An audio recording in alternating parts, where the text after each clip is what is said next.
Vasudevaya. Om Namo Bhagavate Vasudevaya. Om Namo Bhagavate Vasudevaya.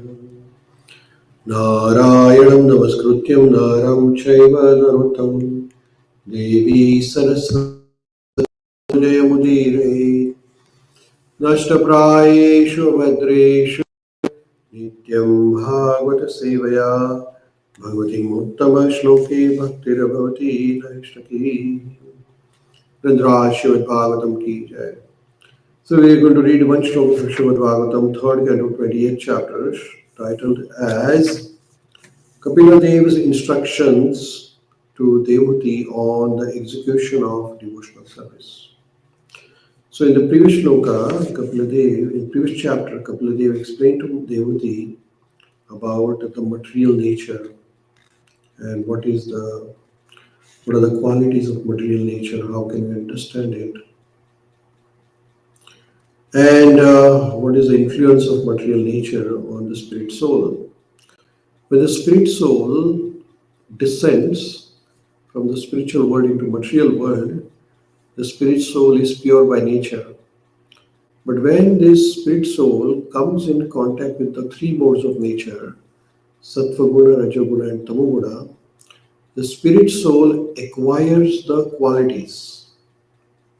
As similarly, like when the water falls from the sky, it is clean, but as soon as the water comes in contact with the mud, the water becomes muddy. Similarly, the spirit soul originally is a pure entity. But under the influence of material nature, then spirit soul identifies oneself with the body. Under Sattva Guna, Raja Guna and Tama Guna, the soul thinks that the body is his identity. That is called as false ego. Under the influence of false ego, then the spirit soul performs various actions. And because of that karmic reactions, the soul gets bound to the body, resulting into repeated cycle of birth and death. So Kapila Dev explains to Mata Devati that by doing bhakti yoga, the soul can get detached from the body, separated from the body. But then Mata Devati asks a question to Kapila Dev that soul without body is useless, because if there is no body, the soul cannot perform any seva. And a body without soul is also of no use. So soul and body are completely merged together. They work together just like the taste of water and water cannot be separated. So, or the smell of a flower cannot be separated from the flower. Similarly, the soul and the body are so tightly intermingled that you cannot separate the soul from the body. So how can you explain that soul gets liberated from the body? So then Kapila Dev explains to Mata Devati that by doing devotional service, by acting in Krishna consciousness,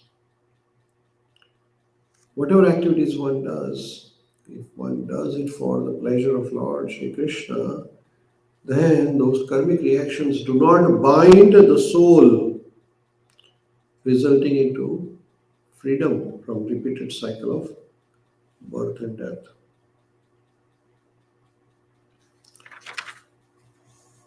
Then further, Kapila Dev explains Mata Devati how to engage in devotional service. What is the process of devotional service? So here, with this chapter, Kapila Dev is instructing to Mata Devati about devotional service, which is Bhakti Yoga, and how to perform it. This is a very beautiful chapter. Here, Bhagavan Vacha, the shloka starts with Shri Bhagavan Vacha. Shri Bhagavan means Kapila Dev. Kapila Dev is Bhagavan. He is the incarnation of Lord Krishna, appearing to give the philosophy of Sankhya Yoga for the benefit of all of us. So here, Kapila Dev is saying to Mata Devati, Shri Bhagavan Vacha, योगस्य लक्षणं वक्षे सवीजस्य नृपामृतजे मनो येनेव वेदेना प्रसन्नं यति सतपथम्. Bhagavan means Kapiladev. Kapiladev is saying to Mata Devati, you want to read? Yes, Prabhuji. The personality of Godhead said, "My dear mother, O daughter of the king, now I shall explain to you the system of yoga, the object of which is to concentrate the mind. By practicing this system, one can become joyful and progressively advance towards the path of the absolute truth." So Kapiladev is saying that I will explain you the system of yoga. So what system are we talking about? So there are various types of yoga. Karma yoga, Jnana yoga, Ashtanga yoga. So here Kapiladev is explaining to Mata Devati that now I will explain you about the yoga. So here he is going to explain the object of this yoga is to concentrate mind. So Kapiladev is saying, I'm going to tell you the yoga system which will help you to focus your mind. By practicing this system, one can become joyful and progressively advance towards the path of absolute truth. So, the Ashtanga Yoga system, which Kapiladev is explaining to Mata Devati, is not boring. By this, following this Ashtanga Yoga system, you become joyful and advance towards the path of bhakti. So this is so Kapiladev is now going to explain to Mata Devati about the Ashtanga Yoga system. Yama Niyama Asana Pranayam Dharana Dhyana Samadhi. Like that. So Srila Prabhupada is explaining this introductory verse of this chapter. It's a beautiful chapter. This is one of the most important chapter of Srimad Bhagavatam. If we read it very carefully, I think it will make our life sublime. So here, Srila Prabhupada is explaining. Can you please read? Yes. The yoga process explained by Lord Kapil Dev in this chapter is authorized and standard, and therefore these instructions should be followed very carefully. To begin, the Lord says that by yoga practice one can make progress towards understanding the absolute truth, the Supreme Personality of Godhead. Thank you. So here we'll pause a little bit. Yeah. So Prabhupada is giving introduction. The process is authorized and standard. So this process, what Kapiladev is going to explain, is authorized means it's coming from higher authorities, like from Brahma, Narada, Vyasa. It is coming like that. So authorized system, and it's a standard system. So whatever process we are following under the instruction of Srila Prabhupada is an authorized and standard system. It is not whimsical like what we are doing is chanting the Hare Krishna Mahamantra every day, getting up early in the morning, doing Mangal Aarti. This is a standard process, authorized process. So we have to follow very carefully, not whimsically, very carefully. So to begin with, the Lord says that by practice of yoga, one can make progress towards understanding the absolute truth, the Supreme Personality of Godhead. So the object of any yoga system is to progress towards Krishna. If you do yoga system, whatever the yoga you might be following, if that does not lead to the realization of Krishna, then it is a failure. So people do yoga classes, but that yoga classes does not lead to Krishna. It leads to sense gratificatory activities. Please read further in previous chapter. In the previous chapter, it has been clearly stated that the desired result of yoga is not to achieve some wonderful mystic power. One should not be at all attracted by such mystic power, but should attain progressive realization on the path of understanding the Supreme Personality of Godhead.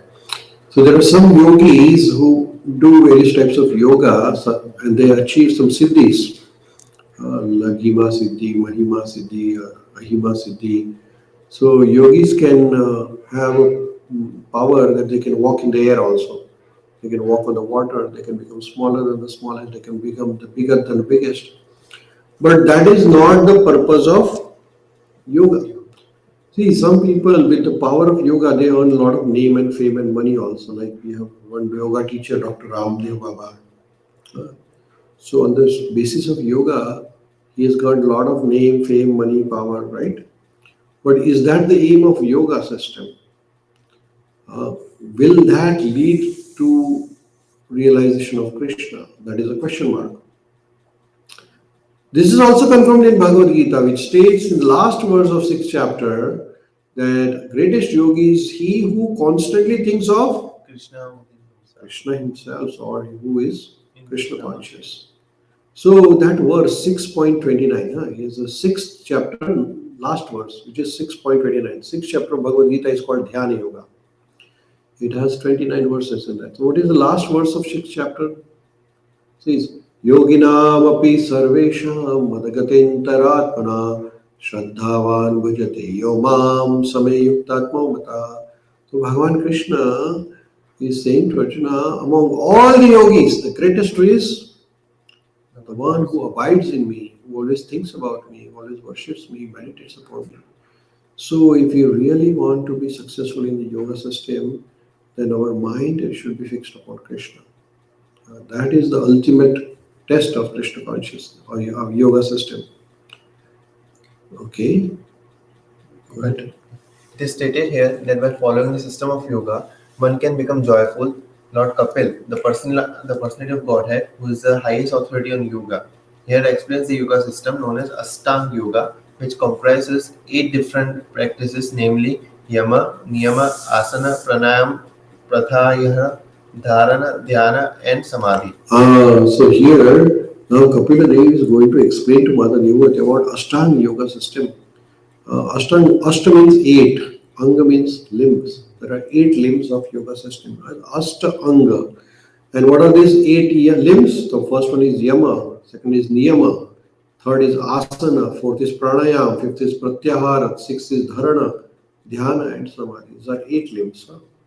So Yama means certain rules and regulations to follow.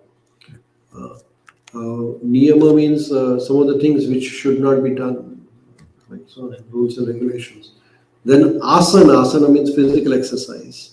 Pranayam, breathing exercise. Pratyahara, certain things to avoid. Dharana means to focus on particular item for a few seconds. Dhyana, extending that for a little longer time. So if you can focus on a light for 12 seconds, it's called dharana. Now, if you can focus on 12 times 12, 144 seconds, that becomes dhyana. And if you can do that for 24 by 7, that becomes samadhi. Now, you can't focus on a light for 24 by 7, but you can focus on Krishna 24 by 7. That is why samadhi can be easily achieved through bhakti yoga. When you do bhakti yoga, you always have niyama, yama. You get up early in the morning, you chant Hare Krishna mantra, you don't eat meat, fish, eggs, So we are following, actually bhakti yoga is all encompassing. Because there is yama, niyama, there is asana. Asana means doing exercise. We do lots of exercise for service of Krishna. Then pranayam, breathing exercise, pratyahara, so avoiding certain things. Dharana, we focus on Krishna's name, form, qualities, pastimes. We can do that forever. By all these stages of practice, one must realize Lord Vishnu, who is the Target of all yoga. target of all yoga. So ultimate aim is to Ante Narayana Smriti. So what is the ultimate purpose? Why are we doing all this? Bhagavad Gita, Bhagavatam, we are doing Arti, Puja, Kirtan, offering. Because when I'm giving up this life, I want to remember Krishna.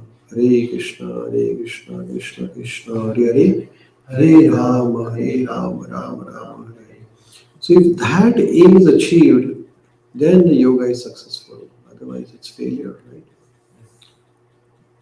Please go ahead. There are so-called yoga practices in which one concentrates the mind on voidness or on the impersonal. But this is not approved by the authorized yoga system, as explained by Kapil Dev. Even Patanjali explains that the target of all yoga is Vishnu. Ashtanga yoga is therefore part of Vaishnava practice because its ultimate goal is realization of Vishnu.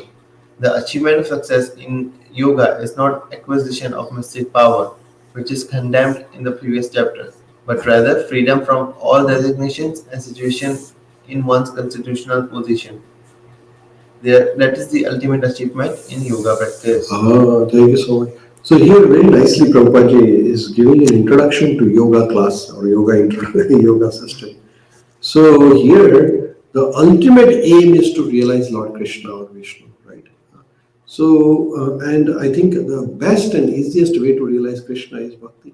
There's nothing else, right? So, Srila Prabhupada is explaining that it is not that we are looking for mystic power. We do not want mystic power. Actually, you know, some people, when Prabhupada was on the planet, they asked Prabhupada that, have you done any miracle? They asked him. Because usually saintly people, they are expecting miracle from saintly people, is that right? When they go, they remove the bhasma or Like magic.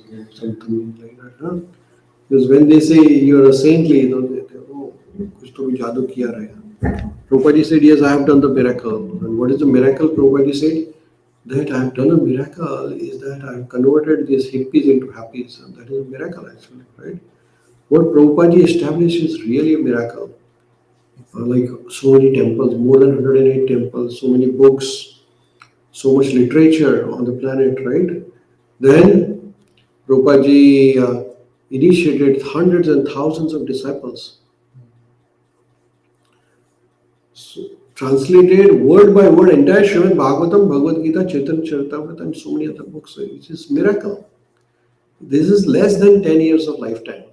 Prabhupada, when he came to America, it was 1966, I think, 66, 67.